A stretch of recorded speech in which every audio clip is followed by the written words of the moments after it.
2011 Ultimate Builder Custom Bike Show in Daytona Beach, Florida. We're talking with Robbie Clausen of Camtech Customs.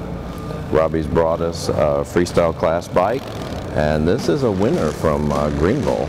And today we want to talk about the performance of this bike. Robbie, tell me a little about yourself, and let's go into the performance on this bike. I'm Robbie Clausen from Camtech Customs in Summerville, South Carolina. This is our 2010 Harley-Davidson Road Glide. As you can see, it's heavily modified, one-piece body, Hayabusa headlight, cut and rake frame, 26-inch wheel. But the best part about this bike is it doesn't just look good, it runs good. Starting with a 124-inch motor that we built at our shop, Revolution Performance 4 1/4 bore cylinders, Rev Performance Stage 3 heads, S&S flywheels, T-Man oil pump, S&S tappets, S&S lifters, S&S push rods, S&S roller rockers, and that's, you know, 58 millimeter Screaming Eagle throttle body, Thunder Max. Then we step over and we got a Pro Charger pushing about 18 pounds of boost to this 124-inch motor. This bike should make somewhere in the neighborhood of about 230 horsepower. Back to the Pro Charger, we're running a basic Pro Charger setup. We built our own intercooler system and tubing and all on the front of the bike, integrated into the air dam.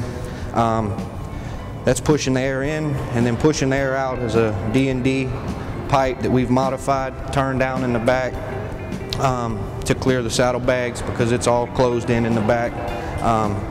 It's a very fun bike to ride. The bike is to be big and heavy. This bike, it runs really well. There's definitely no holding back on this motorcycle. On the D&D pipes, you're using a 2-in-1 on that for scavenging, right? Yeah, we're using a D&D 2-in-1 pipe for a little bit more bottom end torque. Trying to get as much as we can. You know, these big bikes are pretty heavy, so we want to get as much as we can and help this thing get moving.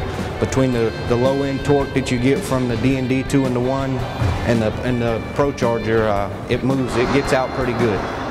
You got to hold on then, huh? Yeah, you definitely, it doesn't have a drop seat in it for nothing. You definitely got to hold on to it. Robbie, anything else you'd like to discuss about your bike? There's a lot of things I'd like to discuss about it.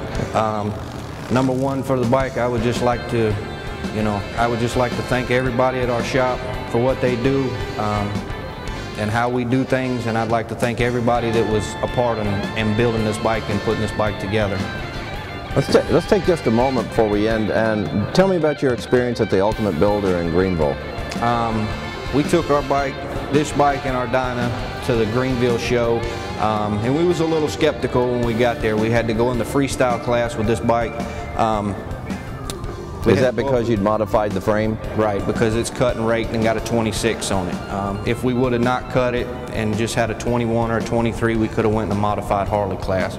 But with it being cut and raked like it is, we had to go in the freestyle class, which meant we had to go up against some pretty heavy competition.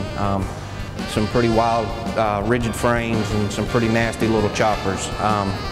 So we was a little skeptical, but in the end we had a great show.